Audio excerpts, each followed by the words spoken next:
Good morning friends. आज हम यहां पर स्टार्ट कर रहे हैं elements of mechanical engineering. MPSC prelims में इसका वेटेज होता है 10 मार्क्स। ठीक है, अगर मैं एलिमेंट्स ऑफ मैकेनिकल इंजीनियरिंग की बात करूं तो यहां पर हमें टोटल 9 यूनिट्स पढ़ने हैं। कितने यूनिट्स पढ़ने हैं? 9 यूनिट्स पढ़ने हैं। उसमें से नंबर 1 है thermodynamics. What is number 1? Thermodynamics. Number 2 है हीट ट्रांसफर। नंबर 3 है पावर प्लांट। नंबर 4 है मशीन एलिमेंट्स। क्या है नंबर 4? Machine elements. नंबर 5 है पावर ट्रांसमिटिंग डिवाइसेस। नंबर 6 है मैकेनिज्म। नंबर 7 है इंजीनियरिंग मटेरियल्स। नंबर 8 है manufacturing processes and number 9 machine tools. मतलब हमें यहां पर 9 यूनिट पढ़ने हैं और क्वेश्चन पूछे जाते हैं 10। मतलब एवरेज अगर हम देखें तो हर एक यूनिट पर एक क्वेश्चन वहां पर कंपलसरी होगा। ठीक है, देखो तो यूनिट नंबर 1 की जब मैं बात करता हूं that is thermodynamics. Unit number 1 की जब मैं बात करता हूं थर्मोडायनेमिक्स, अगर मैं इसका वेटेज की बात करूं तो यहां पर भी आपको एक ही क्वेश्चन दिखाई देगा। ओके, अब तक जितने भी एग्जाम हुए, 3 बार एग्जाम हुए, 17, 18, 19, तीनों एग्जाम में एक एक क्वेश्चन यूनिट नंबर 1 पर पूछा गया है। ठीक है, पर यहां पर यूनिट नंबर 1 की अगर मैं बात करूं तो यूनिट नंबर 1 ये बड़ा यूनिट है। मतलब अगर 100 लेक्चर अगर मैकेनिकल इंजीनियरिंग के लिए चाहिए तो वहां पर 25 लेक्चर सिर्फ यूनिट नंबर 1 कंज्यूम करता है और मार्क्स कितने मिलते हैं? 1। बट इतना मालूम होने के बाद भी हम ये यूनिट स्किप नहीं कर सकते। इसके पहले तीनों एग्जाम में एक ही क्वेश्चन पूछा गया है। इसका मतलब यह नहीं है कि आगे आने वाली एग्जाम में भी इस पर एक ही क्वेश्चन होगा। यहां पर 2 भी क्वेश्चन हो सकते हैं, 3 भी क्वेश्चन हो सकते हैं। हम यहां पर रिस्क नहीं ले सकते, इसलिए हम यूनिट नंबर 1 स्किप नहीं करेंगे। जितना इंपॉर्टेंस हमें बाकी यूनिट को देना है सेम इंपॉर्टेंस हम यूनिट नंबर 1 को भी देंगे। वहां पर टाइम ज्यादा कंज्यूम होता है, फिर भी यहां पर हमें यूनिट नंबर 1 अच्छे से समझना है। ठीक है, देखो तो टोटल 9 यूनिट्स है, उसमें से यूनिट नंबर 1 है थर्मोडायनेमिक्स। तो आज हम यहां पर स्टार्ट करने वाले थर्मोडायनेमिक्स। थर्मोडायनेमिक्स के 11 पॉइंट्स हमें पढ़ने हैं। ठीक है, यहां पर 11 पॉइंट्स है। पॉइंट नंबर 1 है यहां पर बेसिक कंसेप्ट्स इन थर्मोडायनेमिक्स। मतलब थर्मोडायनेमिक्स में बेसिक कंसेप्ट क्या क्या है, प्रेशर क्या है, टेम्परेचर क्या है, सिस्टम क्या है, सराउंडिंग क्या है, वो सारा हम यहां पर पढ़ेंगे बेसिक कंसेप्ट में। ठीक है, सेकंड पॉइंट यहां पर हमें देखना है बेसिक गैस लॉज। मतलब what is Boyle's law, what is Charles law, what is Avogadro's law, ये सारे लॉज जो है हम देखेंगे। Point number 2 that is basic gas laws. उसके बाद हमें देखना है ideal gas equation. Ideal gas equation क्या होता है, उसकी टर्मिनोलॉजी क्या होती है, हर एक क्वांटिटी का वहां पर मीनिंग क्या है, कैरेक्टरिस्टिक गैस कांस्टेंट का वैल्यू क्या है, उसका यूनिट क्या है, ये सारी बातें हम कहां पर देखेंगे? Ideal gas equation. Point number 4 हमें वहां पर देखना है zeroth law. What is zeroth law of thermodynamics, हम यहां पर देखेंगे। उसका इंपॉर्टेंस क्या है, उसका सिग्निफिकेंस क्या है, ये भी हम पॉइंट नंबर 4 में देखेंगे। ठीक है, उसके बाद हमें देखना है concept of work, heat, internal energy and enthalpy. ये चारे क्वांटिटीज क्या क्या है, इनके फॉर्मूलेज क्या है। ठीक है, ये हम देखेंगे point number 5। Point number 6 first law of thermodynamics. First law of thermodynamics होता क्या है, उसके अल्टरनेट नेम क्या होते हैं, किस टाइप के क्वेश्चंस उस पर पूछे जा सकते हैं, ये सारे हम देखेंगे point number 6 that is first law of thermodynamics. उसके बाद पॉइंट नंबर 7 है types of processes. Different types of process होते हैं, constant volume process, constant pressure process, isothermal process, adiabatic process, ये सारी क्वांटिटीज हम देखेंगे point number 7 that is types of processes. उसके बाद पीडीवी वर्क, मतलब वर्क डन क्या होगा, ये ऊपर जितने भी प्रोसेस दिए हैं उनका वर्क डन की वैल्यू क्या है, उनका पीवी रिप्रेजेंटेशन कहां पर होगा, कैसे होगा, ये हम देखेंगे पॉइंट नंबर 8।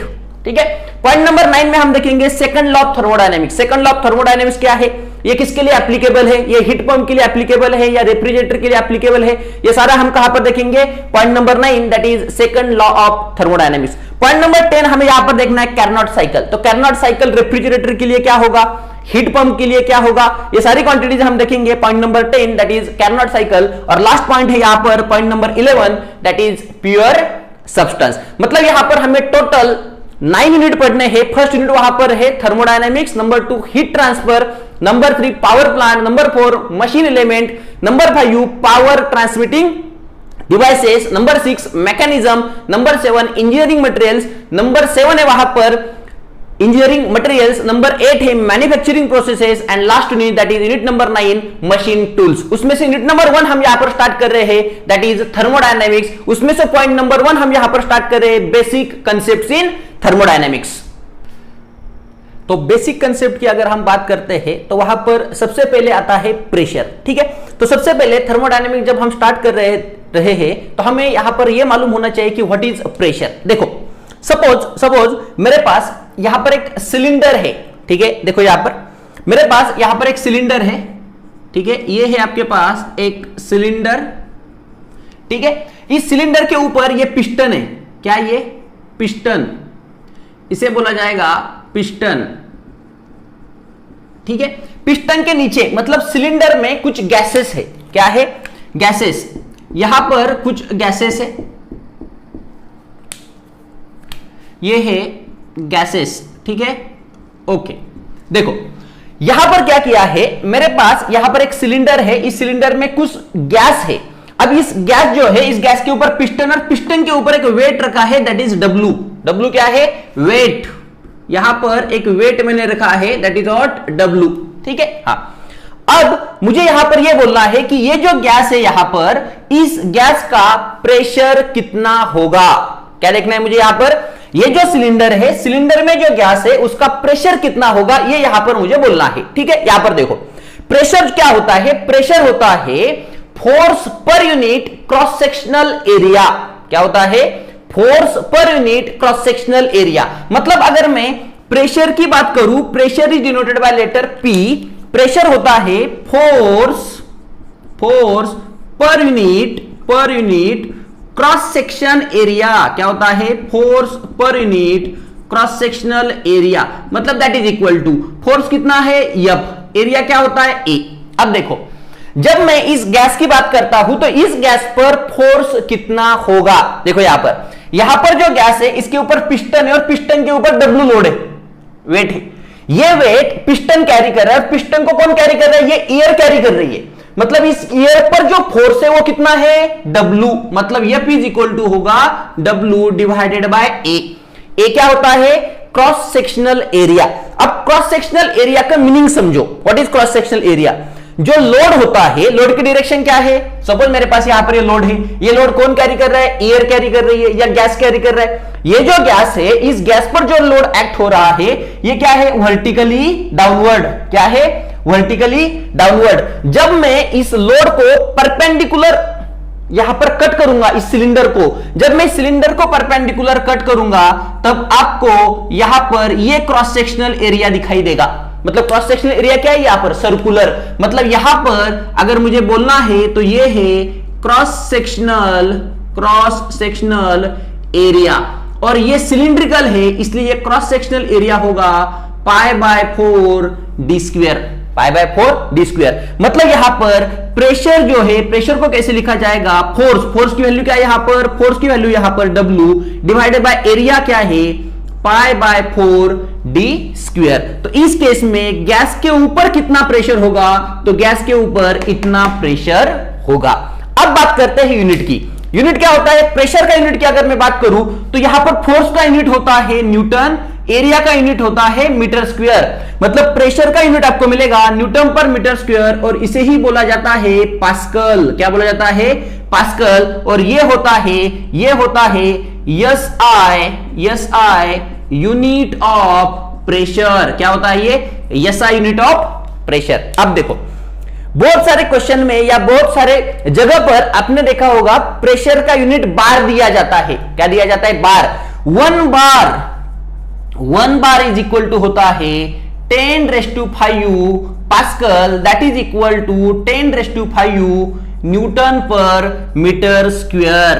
क्वेश्चन होता है which one of the following is the SI unit of pressure, which one of the following is SI unit of pressure. Option A होगा newton per metre square, option B होगा pascal, option 3 होगा bar, option 4 होगा both A and B, and next option होगा all of these. Answer all of these नहीं है। बार ये SI unit नहीं है, ये सिर्फ यूनिट है। 1 बार इज इक्वल टू कितना है, 10⁵ times SI unit, 10⁵ times SI unit. मतलब बार ये SI यूनिट नहीं है, सिर्फ SI यूनिट प्रेशर के दो ही है, एक तो है न्यूटन पर मीटर स्क्वायर और दूसरा है पास्कल, और ये रिलेशन भी आपको मालूम होना चाहिए। अब यूनिट की बात हो ही रही है तो सारे यूनिट एक बार देख लेते हैं। देखो सिंपल है, लेन का यूनिट क्या होता है? लेन का यूनिट होता है मीटर। जब एरिया की बात आती है तो एरिया का यूनिट होगा मीटर स्क्वायर। वॉल्यूम का यूनिट होता है मीटर क्यूब, करेक्ट है। मास का यूनिट होता है केजी, मास का यूनिट क्या होता है? केजी। सिमिलरली वेट का यूनिट क्या होता है? वेट का यूनिट होता है न्यूटन। और न्यूटन मतलब क्या? वेट इज इक्वल टू क्या है? Mass into acceleration due to gravity. Mass का यूनिट क्या है? मास का यूनिट है KG, acceleration due to gravity का यूनिट है मीटर पर सेकंड स्क्वायर। मतलब 1 न्यूटन इज इक्वल टू होता है KG into metre per second square. Okay, यहां तक क्लियर है। अब बात करते हैं यहां पर एनर्जी। बहुत सारे स्टूडेंट को डाउट होता है what is energy, what is power. यहां पर देखो एनर्जी का जो यूनिट होता है, एनर्जी का जो यूनिट होता है ये होता है जूल। समझ में आ रहा है? जूल को ही लिखा जाता है newton into metre, newton into metre. But जब पावर की बात आती है तो पावर होता है energy divided by time. Energy divided by क्या है? टाइम। तो एनर्जी का यूनिट क्या है? अभी अभी लिखा था जूल। टाइम का यूनिट क्या है? सेकंड। समझ में आ रहा है ना? और इसे ही बोला जाता है वैट। इसे ही क्या बोला जाता है? वैट। मतलब एनर्जी का यूनिट अगर आपको कोई पूछता है तो वो होता है joule, that is equal to newton metre. But अगर पावर का यूनिट आपको कोई पूछता है तो ये होगा joule per second, that is equal to watt. इसे और भी तरीके से लिख सकते हैं, जूल इज इक्वल टू क्या है? न्यूटन मीटर डिवाइडेड बाय ये क्या होगा? सेकंड। करेक्ट है। बात करते हैं प्रेशर एंड टेम्परेचर। देखो पूरे मैकेनिकल इंजीनियरिंग में आपको जहां पर भी प्रेशर और टेम्परेचर ये दो क्वांटिटी दिखाई देंगे उसके सामने एक वर्ड होना चाहिए, उसे बोला जाता है एब्सोल्यूट। क्या बोला जाता है? एब्सोल्यूट। तो हमेशा प्रेशर एंड टेम्परेचर ये एब्सोल्यूट में ही होने चाहिए। तो टेम्परेचर के ब्रैकेट में भी मैं लिख देता हूं, ये भी होगा यहां पर एब्सोल्यूट। तो एब्सोल्यूट प्रेशर का यूनिट अभी अभी हमने देखा था, ये क्या है? पास्कल। इसे ही बोला जाता है न्यूटन पर मीटर स्क्वायर। जब मैं टेम्परेचर की बात करता हूं तो टेम्परेचर का ये सारे यूनिट कौन से है? SI unit. कौन से यूनिट? ये एसआई यूनिट। ये एसआई यूनिट की बात हो रही है। तो टेम्परेचर का यूनिट होगा डिग्री सेल्सियस। ये रॉन्ग आंसर है। एसआई यूनिट जो टेम्परेचर का होता है, एब्सोल्यूट टेम्परेचर का जो यूनिट होता है ये होता है डिग्री केल्विन।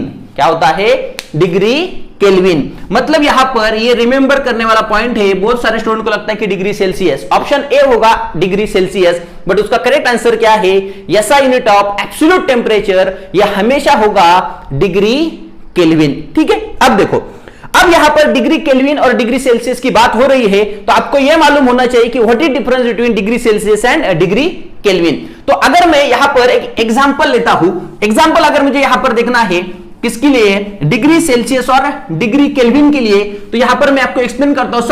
सपोज मेरे पास एक गैस है, उसका जो टेम्परेचर है ये टेम्परेचर है सपोज 27 डिग्री सेल्सियस। कितना है? 27 डिग्री सेल्सियस। अब मुझे इसे कन्वर्ट करना है डिग्री केल्विन में। किसमें कन्वर्ट करना है इसे? डिग्री केल्विन में मुझे इसे कन्वर्ट करना है। देखो एक एग्जांपल मैंने लिया है सिर्फ। एग्जांपल क्या है? मेरे पास यहां पर टेम्परेचर है, temperature is equal to 27 degree Celsius. अब मुझे इस डिग्री सेल्सियस का कन्वर्जन करना है डिग्री केल्विन में। तो यहां पर क्या ऐड करना होगा? तो बहुत सारे स्टूडेंट का आंसर होगा 273 को ऐड करो, that is standard wrong answer. That is what? Standard wrong answer. यहां पर देखो ऑप्शन क्या क्या होंगे, how to convert degree Celsius into degree kelvin.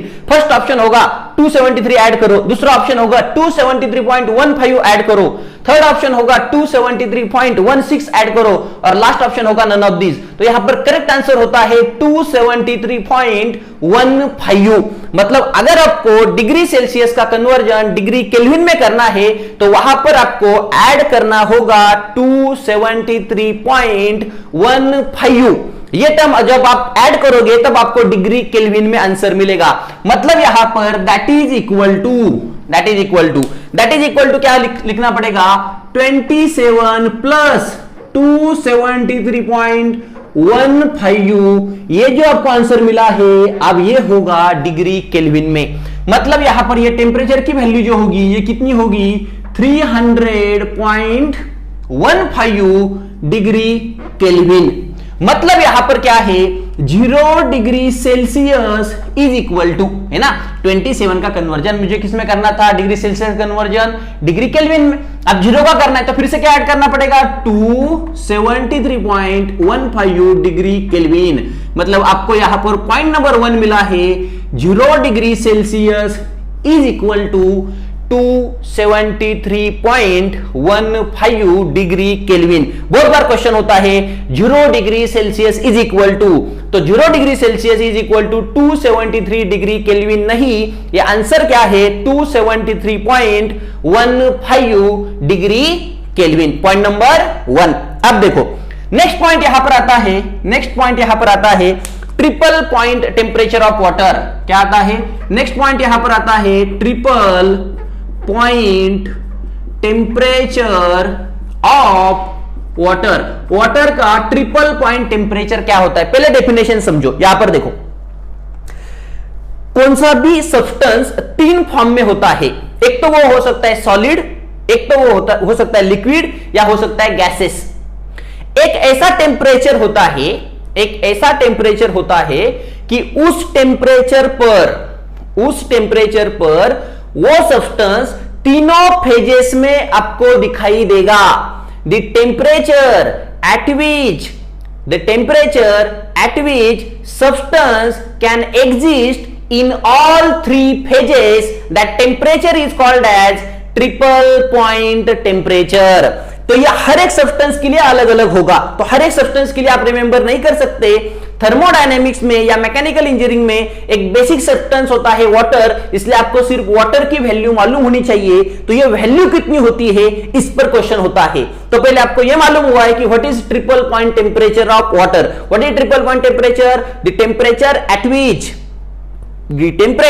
at which all 3 phases exist is called as triple point temperature. तो water के लिए ये कितना होता है, तो वाटर के लिए ये वैल्यू होती है 0.01 डिग्री सेल्सियस।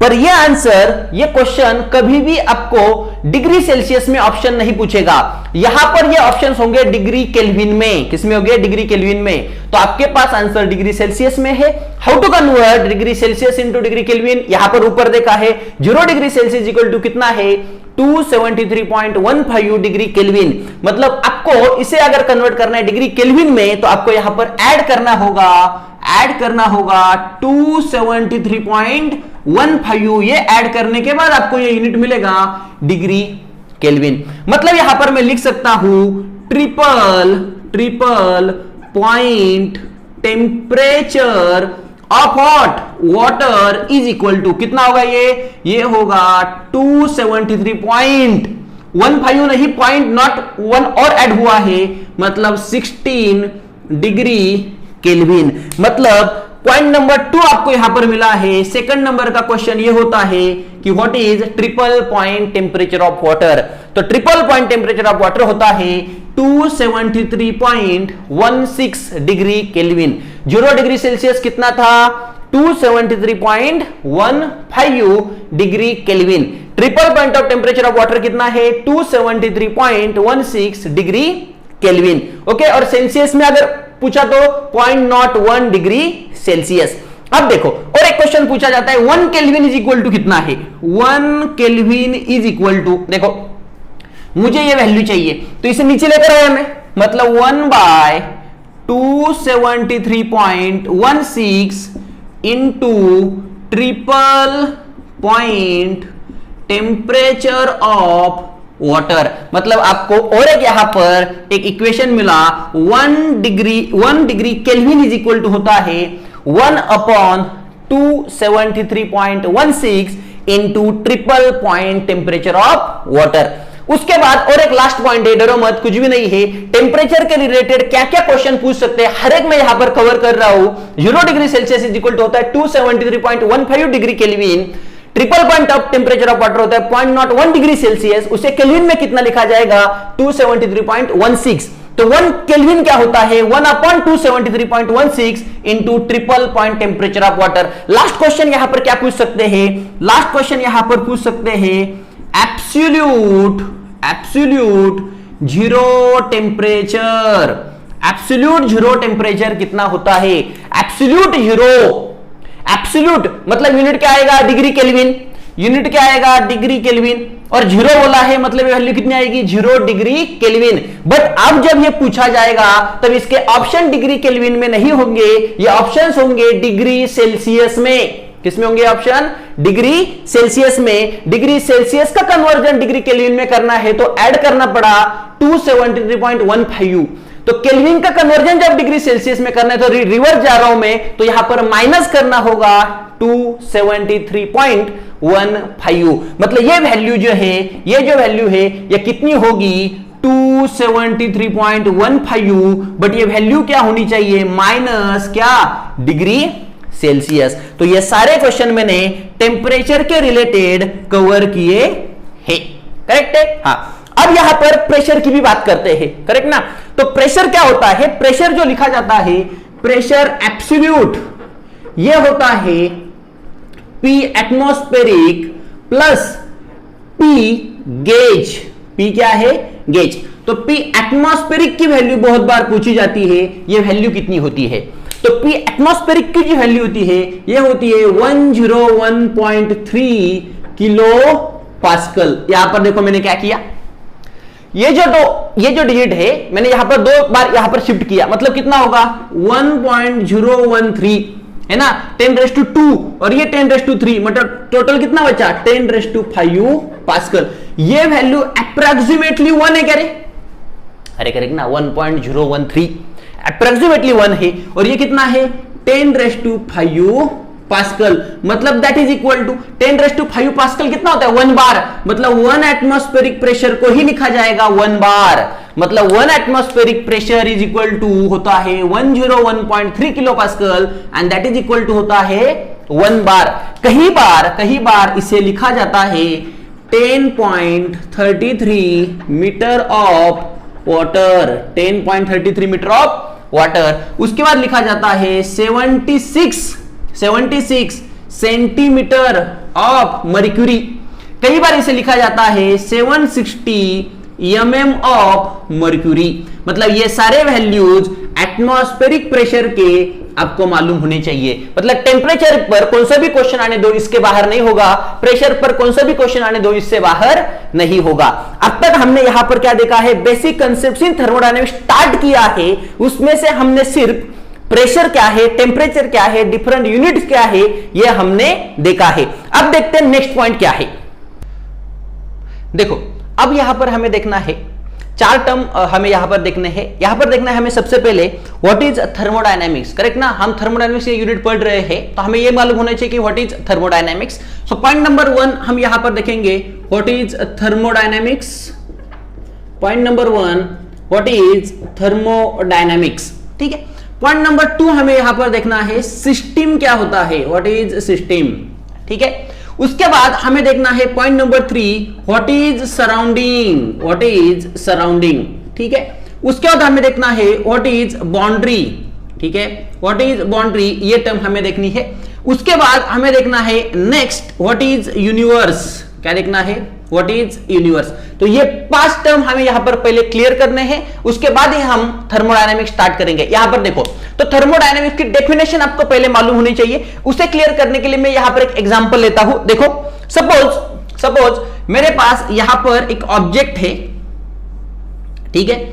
इस ऑब्जेक्ट का जो टेम्परेचर है, सपोज ये टेम्परेचर है 50 डिग्री सेल्सियस। कितना है? 50 डिग्री सेल्सियस। यहां पर ये एटमॉस्फेयर है, मतलब यहां पर एयर है। इस एयर का टेम्परेचर है 30 डिग्री सेल्सियस। कितना है? 30 डिग्री सेल्सियस। यहां पर देखो होता क्या है, जैसे कि आपने फ्लूइड मैकेनिज्म में पढ़ा होगा, fluid is always flowing from high pressure to low pressure. Fluid is always flowing from high pressure to low pressure. Fluid ये हमेशा हाई प्रेशर से लो प्रेशर तक जाता है। ठीक है, या कैरी होता है। ठीक है। सिमिलरली जब मैं हीट की बात करूं तो heat is always flowing from high temperature region to low temperature region. मतलब जहां पर भी आपको टेम्परेचर डिफरेंस दिखाई देगा वहां पर हीट ट्रांसफर होगी। और हीट कहां से कहां ट्रांसफर होगी? हाई टेम्परेचर रीजन से लो टेम्परेचर रीजन की तरफ हीट आपकी ट्रांसफर होगी। मतलब यहां पर 50 डिग्री सेल्सियस का ये जो ऑब्जेक्ट है यहां से अब हीट ट्रांसफर होगी, मतलब मैं यहां पर लिख सकता हूं हीट ट्रांसफर। क्या लिख सकता हूं? Heat transfer. तो ये हीट ट्रांसफर हो रही है 50 डिग्री सेल्सियस से 30 डिग्री सेल्सियस पर। अब देखो हो क्या रहा है, ये जो हीट ट्रांसफर है इसे ही कई बार बोला जाता है हीट इंटरेक्शन। क्या बोला जाता है? Heat interaction. यहां पर देखो, तो ये जो हीट इंटरेक्शन या हीट ट्रांसफर हो रही है, इससे क्या हो रहा है, ये जो आपका पास ऑब्जेक्ट है, आपके पास ये जो ऑब्जेक्ट है, ये ऑब्जेक्ट पर कुछ क्वांटिटी चेंज होगी, मतलब इसका टेम्परेचर अब चेंज हो सकता है, इसका अब वॉल्यूम चेंज हो सकता है, इसका प्रेशर चेंज हो सकता है, इसकी एनर्जी चेंज हो सकती है। अरे समझ में आ रहा है? मतलब दो बातें हो रही, एक तो यहां पर हो रहा है हीट ट्रांसफर, दूसरा तो ये जो ऑब्जेक्ट है इसकी कुछ प्रॉपर्टी चेंज हो रही है, इस पर कुछ इफेक्ट हो रहा है। ये दोनों का जो कॉम्बिनेशन है that is called as thermodynamics. तो देखो what is thermodynamics? Thermodynamics is a branch of science. It is branch of science which deals with study of heat transfer or heat interaction and its effect on system and its effect on what? System. इस system पर इसका क्या effect हो रहा है, ये दोनों का जो स्टडी होगा that is called as thermodynamics. What is thermodynamics? It is a branch of science which deals with study of heat interaction and its effect on system is called as thermodynamics. अब बात करते हैं what is system. अब हमें यहां पर देखना है what is system. यहां पर देखो सिस्टम, मैंने इसे सिस्टम बोला, इसे मैंने सिस्टम क्यों बोला है? क्योंकि यहां पर मैं इसका स्टडी कर रहा हूं, मैं जिसका स्टडी कर रहा हूं that is called as system. Anything under thermodynamic study. What is system? Anything under thermodynamic consideration or thermodynamic study is called as system. What is thermodynamics? It is a branch of science which deals with study of heat interaction and its effect on system is called as thermodynamics. What is system? Anything under thermodynamic study or anything under thermodynamic consideration is called as system. मतलब मैंने इसे system बोला है। तब अब इस system को छोड़कर यहां पर जो भी कुछ है, सिस्टम को छोड़कर जो भी कुछ आपको दिखाई देगा that is called as surrounding. That is called as what? Surrounding. मतलब एनीथिंग, मतलब क्या? Anything external to system is called as surrounding. Anything external to system is called as what? Surrounding. तीन टर्म यहां पर क्लियर हुए हैं. पहले thermodynamics क्या है? It is branch of science which deals with study of heat interaction and its effect on system. What is system? Anything under thermodynamic consideration is called as system. What is surrounding? Anything external to system is called as surrounding. अब बात करते हैं boundary. यहां पर देखो boundary क्या होती है. ये अगर आपके पास सराउंडिंग है, ये अगर सिस्टम है, मतलब सिस्टम और सराउंडिंग दोनों को सेपरेट करने वाली एक लेयर होगी, दोनों को सेपरेट करने वाली लेयर होगी. The layer which separate system from surrounding is called as boundary. इसे ही क्या बोला जाएगा? बाउंड्री. मतलब what is boundary? The layer which separate system from surrounding is called as boundary. Generally thickness of boundary is considered as 0. इसकी जो thickness होगी it is considered as what? 0. ये 0 है ऐसा कंसिडर किया जाता है. और लास्ट पॉइंट यहां पर बचा है यूनिवर्स. कुछ भी नहीं है. यूनिवर्स मतलब क्या? सिस्टम और सराउंडिंग ये दोनों की जब मैं एडिशन करूंगा that is called as universe. System और सराउंडिंग दोनों की जब मैं एडिशन करूंगा that is called as universe. अब बोलोगे बाउंड्री को क्यों नहीं लिया? बाउंड्री 0 है, बाउंड्री की थिकनेस 0 है, इसलिए universe is always equal to system plus surrounding. समझ में आ रहा है? तो हमने कितने पॉइंट यहां पर कवर किए हैं? 5 पॉइंट हमने कवर किए हैं. Thermodynamics, system, surrounding, boundary, universe. What is thermodynamics? It is branch of science which deals with study of heat interaction and its effect on system. What is system? Anything under thermodynamics consideration और thermodynamic study is called as system. Anything external to system is called as surrounding. The layer which separates system from surrounding is called as boundary. System plus surrounding is called as universe. ये था हमारा thermodynamics, system, boundary, surrounding और universe. ठीक है, अब इसके बाद हम देखेंगे what is power transmitting, what is power absorbing devices और what is power producing devices. तो देखते हैं यहां पर पावर प्रोड्यूसिंग डिवाइस क्या है और पावर एब्सॉर्बिंग डिवाइस क्या है। देखो, पावर प्रोड्यूसिंग डिवाइस क्या होता है? The devices which is used to produce mechanical power is called as power producing devices. क्या बोला है मैंने? What is power producing devices? The devices which is used to produce mechanical power. Okay, मतलब mechanical power जो device produce करेगा that is called as power producing device. मतलब यहां पर मैं लिख लूंगा प्रोड्यूस मैकेनिकल पावर।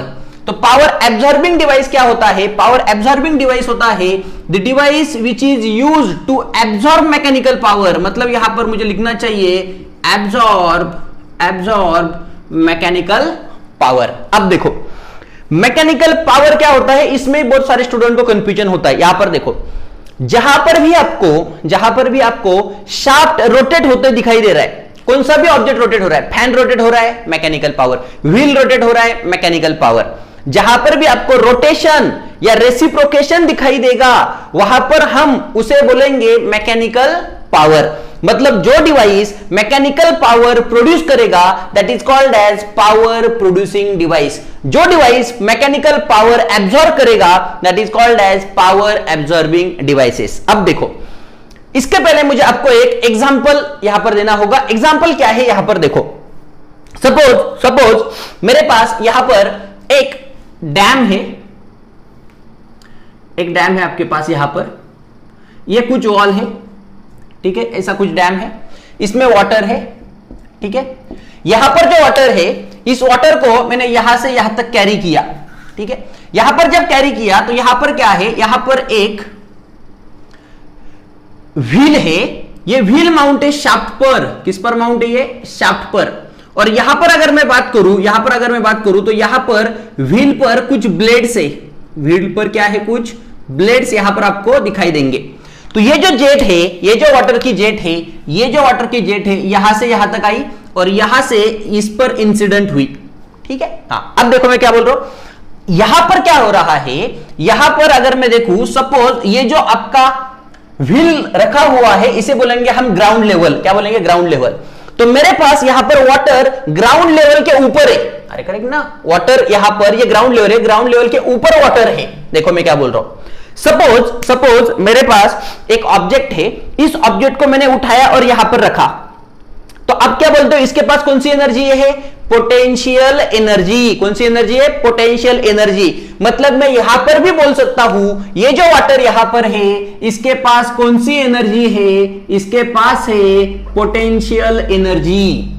इसे ही बोला जाता है प्रेशर एनर्जी। इसे ही क्या बोला जाता है? Pressure energy. और इसे ही बोला जाता है हाइड्रोलिक एनर्जी। क्या बोला जाता है? Hydraulic energy.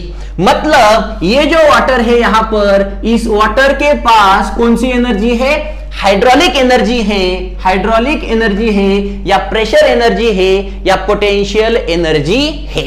अब देखो यहां पर क्या हुआ है, इस वाटर को मैंने यहां पर कैरी किया और इस ब्लेड पर यहां पर क्या किया? इंपैक्ट किया। तो ब्लेड जो है, ब्लेड क्या होगा? Blade will start rotating, but blade is mounted on what? Wheel. तो wheel will start rotating.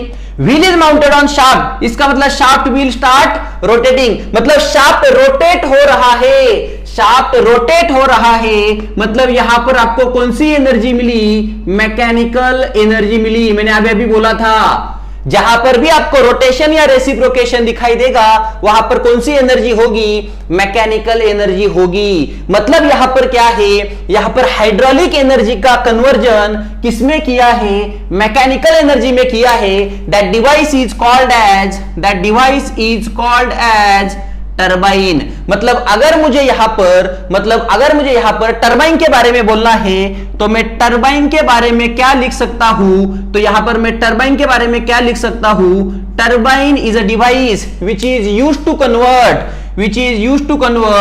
Hydraulic energy into mechanical energy. मतलब turbine is a device which is used to convert hydraulic energy into mechanical energy. अब देखो, मतलब आपके पास यहां पर mechanical energy है।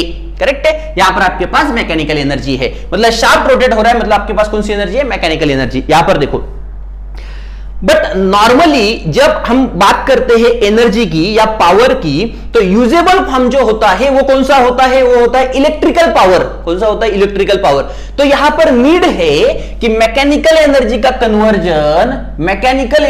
Conversion मुझे किसमें करना है, इलेक्ट्रिकल एनर्जी में करना है। किसमें करना है, इलेक्ट्रिकल एनर्जी। तो इलेक्ट्रिकल एनर्जी के लिए यहां पर आपको टावर दिखाई देंगे, समझ में आ रहा है ना, इलेक्ट्रिकल एनर्जी। मतलब यहां पर क्या किया है, ये जो मैकेनिकल एनर्जी है इसका कन्वर्जन इलेक्ट्रिकल एनर्जी में किया है by using the device called as generator. इसे क्या बोला जाएगा, generator. What is generator?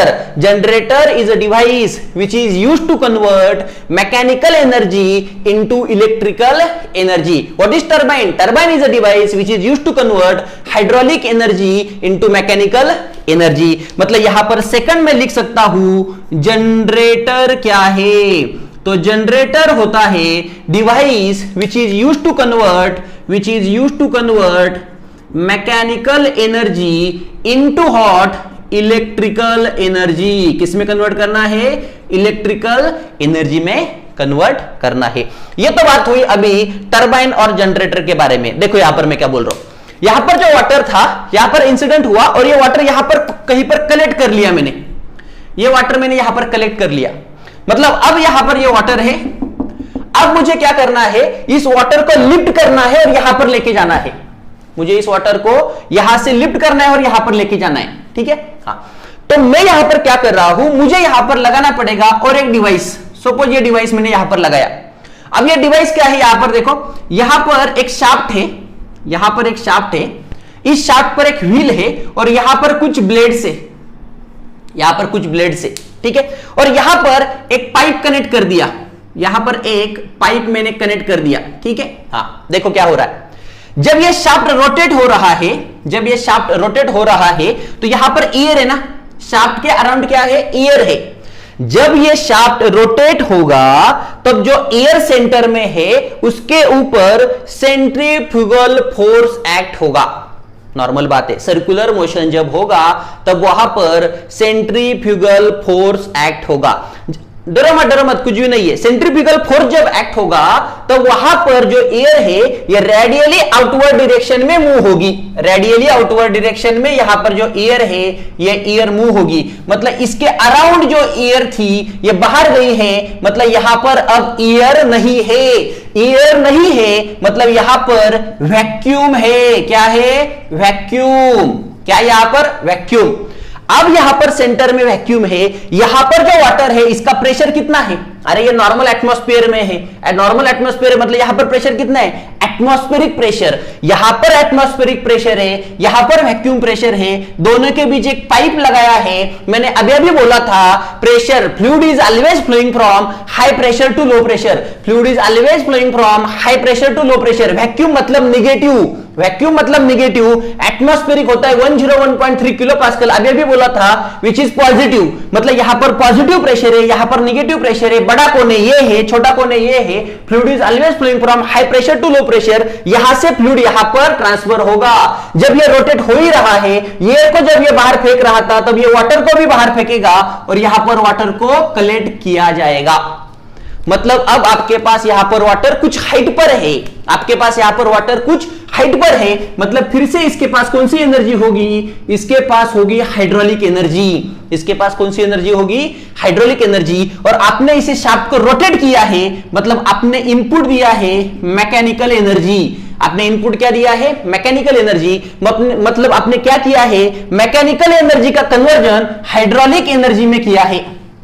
Mechanical energy का कन्वर्जन आपने हाइड्रोलिक एनर्जी में किया है। That device is called as pump. इसलिए इस डिवाइस को बोला जाएगा पंप।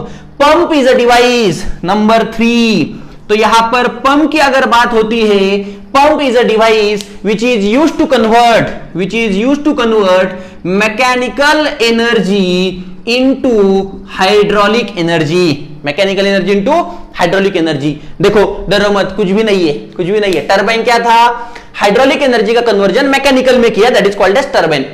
मैकेनिकल का कन्वर्जन इलेक्ट्रिकल में किया, that is called as generator. अब मैकेनिकल का कन्वर्जन हाइड्रोलिक में किया, that is called as pump. अब देखो मैं क्या बोल रहा हूं, मेरा एक क्वेश्चन है, पंप और मोटर, क्या बोल रहा हूं मैं, पंप और मोटर दोनों एक है या अलग है? तो बहुत सारे स्टूडेंट का आंसर होगा कि दोनों सेम है। तो ये सेम नहीं है। हम घर में बोलते हैं कि जाओ मोटर स्टार्ट करो या पंप स्टार्ट करो, है ना, इसलिए आपको लगा कि दोनों सेम है। यहां पर देखो, जब आपको बोला जाता है कि मोटर स्टार्ट करो तो आप जाकर क्या करते हो, मोटर स्टार्ट करना, मोटर है ना, पंप, अगर आपको वाटर लिफ्ट करना है तो आपको यहां पर शाफ्ट रोटेट करना होगा ना। शाफ्ट रोटेट नहीं करते हो तो यहां पर वैक्यूम क्रिएट नहीं होगा, वैक्यूम क्रिएट नहीं होगा तो वाटर ऊपर लिफ्ट नहीं होगा, वहां पर यहां पर लिफ्ट नहीं होगा वाटर, तो यहां पर भी नहीं जाएगा। मतलब अगर आपको यहां पर वाटर को लिफ्ट करना है तो शाफ्ट को रोटेट करना है, मतलब आपको मैकेनिकल पावर देना है। बट जब आपको बोला जाता है कि मोटर स्टार्ट करो या पंप स्टार्ट करो तो आप सिंपली क्या करते हो, वहां पर जाते हो, इलेक्ट्रिसिटी का स्विच ऑन करते हो, मतलब आपने इलेक्ट्रिसिटी को इनपुट दिया। और यहां पर जो दिखाई दे रहा है वो कौन सा है, मैकेनिकल है। अरे करेक्ट ना, शाफ्ट रोटेट हो रहा है मतलब कौन सा है, मैकेनिकल है। मतलब आपने क्या किया है, इलेक्ट्रिसिटी का स्विच ऑन किया है। मतलब इस पंप के और उस इलेक्ट्रिसिटी के बीच, मतलब ये इलेक्ट्रिसिटी, इसके बीच कुछ है। मतलब ये जो इलेक्ट्रिकल पावर यहां पर है, ये जो इलेक्ट्रिकल पावर यहां पर है, ये यहां पर मैकेनिकल पावर हुआ है। इनपुट क्या दिया है, मैकेनिकल पावर ना। मतलब इसके बीच एक डिवाइस है, that device is used to convert electrical energy into mechanical energy. That device is called as motor. That device is called as what? Motor. तो नंबर 4 यहां पर आता है मोटर। तो मोटर क्या होता है, device which is used to convert electrical energy into mechanical energy, into what, mechanical energy. 4 term हमने यहां पर देखे, turbine, generator, pump and motor. What is turbine, what is turbine, डरो मत, कुछ भी नहीं। What is turbine, hydraulic energy का कन्वर्जन मैकेनिकल में जो करेगा that is called as turbine. Mechanical का कन्वर्जन इलेक्ट्रिकल में जो करेगा that is called as generator. Correct है, हाँ। अब इलेक्ट्रिकल का कन्वर्जन मैकेनिकल में जो करेगा that is called as motor, and mechanical का कन्वर्जन हाइड्रोलिक में जो करेगा that is called as pump. हमारी बात चल रही थी what is power producing device, what is power absorbing device.